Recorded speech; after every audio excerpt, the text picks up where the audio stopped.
जय हिंद दोस्तों। मैं हूं मेजर गौरव आर्य और आप देख रहे हैं एक बड़ी खास खबर। लोगों ने कई बार मुझसे ये पूछा है कि साहब ये भारत मंडपम में क्यों? क्या देश में कोई और ऐसा इंफ्रास्ट्रक्चर है नहीं? देश में ऐसा कोई कोई कोई बिल्डिंग या कोई प्रेमिसेस नहीं है जहां पे इतना बड़ा कोई फंक्शन हो सके? नया बनाने की क्या जरूरत थी?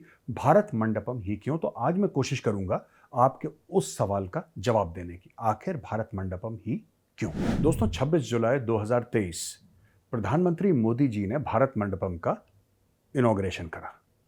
और ये बनाया क्यों गया? क्योंकि ऐसा महसूस करा गया कि अगर जिस तरीके से भारत की ग्रोथ हो रही है एक वर्ल्ड स्टेज पे, दुनिया के पटल पे जिस तरीके से भारत उभर के आ रहा है, क्या भारत के पास ऐसा इंफ्रास्ट्रक्चर है, क्या भारत के पास ऐसी बिल्डिंग है, क्या कोई ऐसा प्रेमिसेस है जो दुनिया को यह दिखाए कि भारत है क्या?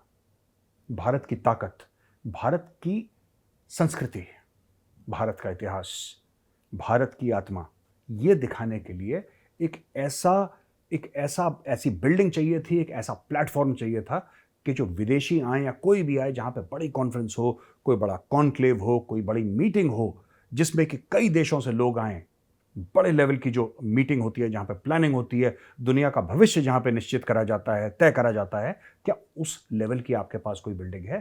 तो बोला, नहीं साहब, हमें चाहिए भारत मंडपम जैसी चीज। तो 23 जुलाई 2023 को भारत मंडपम को प्रधानमंत्री जी ने इनॉग्रेट करा। अब मैं आपको बताता हूं इसकी कुछ चंद खासियत। दोस्तों, टोटल इसकी लागत आई 2700 करोड़ की, यानी कि 2700 करोड़ में भारत मंडपम पूरा का पूरा बन गया। भारत मंडपम को बनाने का कारण या उसके अंदर क्या काम होगा, किस तरीके से उससे काम लिया जाएगा, मीटिंग्स, इंसेंटिव्स, कॉन्फ्रेंसेस और एग्जीबिशंस, ये चार चीजें मैं रिपीट करता हूं, माइस, मीटिंग्स, इंसेंटिव्स, कॉन्फ्रेंसेस और एग्जीबिशंस, इन चार चीजों के लिए बनाया गया भारत मंडपम। दोस्तों, ये जो भारत मंडपम है, यहां पे लार्ज स्केल इंटरनेशनल कन्वेंशंस, ठीक है साहब, जैसे एक जमाने में प्रगति मैदान हुआ करता था, उसको चेंज कर दिया अभी पूरा, वैसा ही, लेकिन बड़े आधुनिकरण के साथ, लार्ज स्केल, बड़े पैमाने पे इंटरनेशनल कॉन्फ्रेंसेस, एग्जीबिशंस, इन सब के लिए बनाया गया है भारत मंडपम। और जो इसका एम्फी थिएटर है, एम्फी थिएटर वो होता है, देखा आपने सिनेमा हॉल टाइप की जो सीटिंग होती है, या फिर आपने कई जगह देखा होगा कि नीचे लोग अपना परफॉर्मेंस दे रहे हैं, स्पीच दे रहे हैं, और ऐसी स्टेप वाइज सीटिंग बनी रहती है, उसको एम्फी थिएटर सीटिंग कहते हैं। सिनेमा हॉल में भी देखी जाती है। वो जो सबसे बड़ा इनका एम्फी थिएटर का हॉल है, उसके अंदर 3000 सीटें हैं। भारत मंडपम में मल्टीपर्पज और प्लेनरी हॉल है, और अगर दोनों को मिला दिया जाए दोस्तों, दोनों को मिला दिया जाए, तो इनकी टोटल सीटिंग कैपेसिटी 7000 लोगों की है एक समय पे। भारत मंडपम का जो शेप है, जो इसका आकार है, वो एक शंख रूपी है, यानी कि कॉन्च जिसको कहते हैं, शेल कहते हैं, यानी कि शंख जो बजाते हैं ना साधु बाबा शंख, उस शंख के रूप में भारत मंडपम बनाया गया है। और इसका काम है दर्शाना, दुनिया को भारत की प्राचीन संस्कृति के बारे में बताना, भारत का सॉफ्ट पावर जिसको कहते हैं, वो दर्शाना, और भारत के बारे में, उसके प्राचीन काल के बारे में, जो भारत का कल्चर था, हमारा जो साहित्य है, हमारे वेद, हमारे पुराण, उन सब के बारे में भी एक एक बातचीत शुरू करना, लोगों को यह बताना कि भारत असली में है क्या। क्योंकि जब भी विदेशी लोग आते हैं, वो आते हैं भारत किसके लिए? बिजनेस करने के लिए। वो आते हैं भारत घूमने के लिए, या फिर भारत आते हैं दोस्तों बिजनेस करने के लिए। वो आते हैं भारत के साथ, भारत के अंदर हम आईटी देखेंगे, इंफॉर्मेशन टेक्नोलॉजी, कंप्यूटर का काम है, सॉफ्टवेयर का काम है। लेकिन भारत इससे कहीं ज्यादा है, कहीं प्राचीन है। उसका जो मॉडर्न रूप है, उसका जो लेटेस्ट रूप है, वो है भारत मंडपम। दोस्तों, भारत मंडपम में 5G वाईफाई लगा हुआ है पूरा, और इसमें 10G इंट्रानेट कनेक्टिविटी है।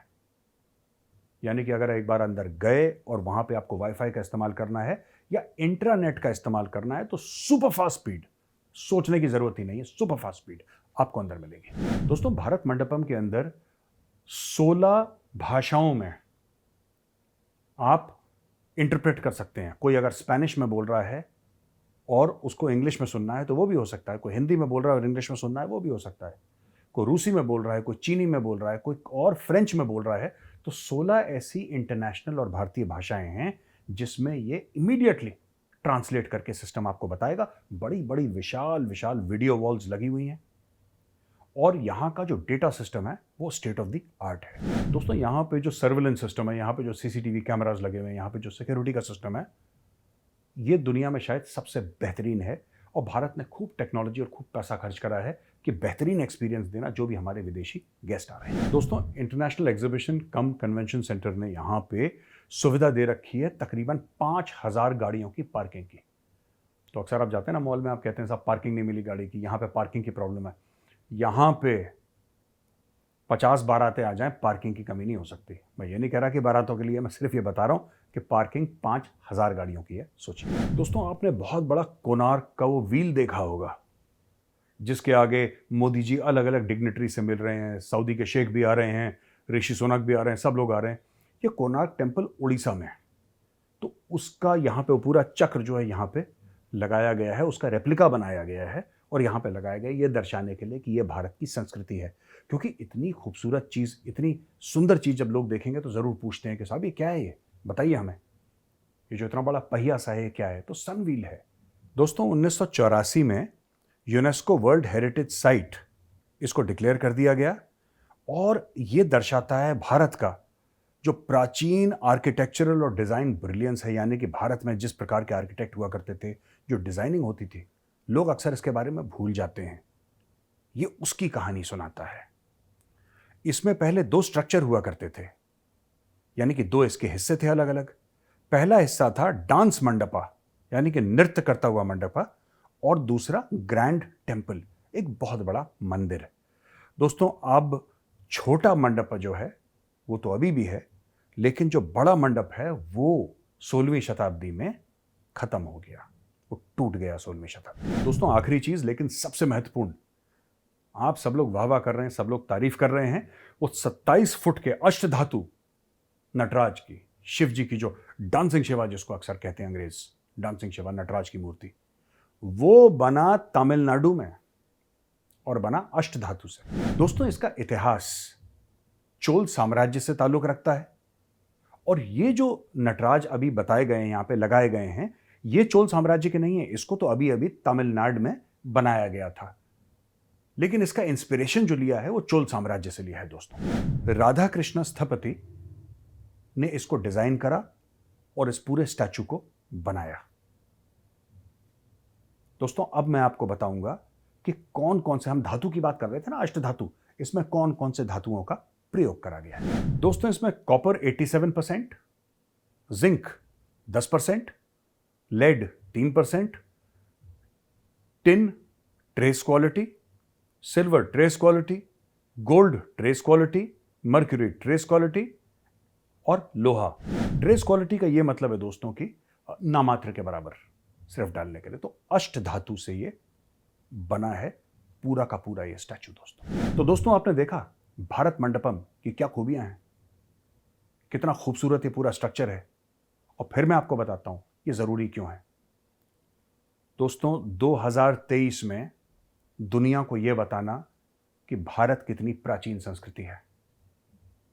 जब लोगों के पूर्वज जानवर की खाल पहन के जंगल में शिकार करते थे, जब लोगों के पूर्वज जानवरों की खाल पहन के कंदमूल फल जमीन से बटोरते थे, तब हमारे पूर्वज राजा थे, कवि थे, बहुत बड़े बड़े आर्किटेक्ट थे, बिल्डर थे, साधु महात्मा थे, वो वेद और ग्रंथ लिख रहे थे।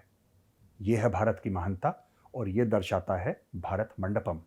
लेकिन सिर्फ इतना ही नहीं, latest technology, 5G, 10G internet, latest video walls, latest surveillance, जो भी लेटेस्ट दुनिया की टेक्नोलॉजी है वो भारत मंडपम में है। यानी कि भारत मंडपम प्राचीन भारत और आधुनिक भारत का एक समावेश है, एक संगम है। तो दोस्तों अगर ये वीडियो पसंद आए तो उस वीडियो को लाइक जरूर करिएगा एक बार। मैं फिर हाजिर हूंगा एक नए वीडियो के साथ, तब तक के लिए जय हिंद।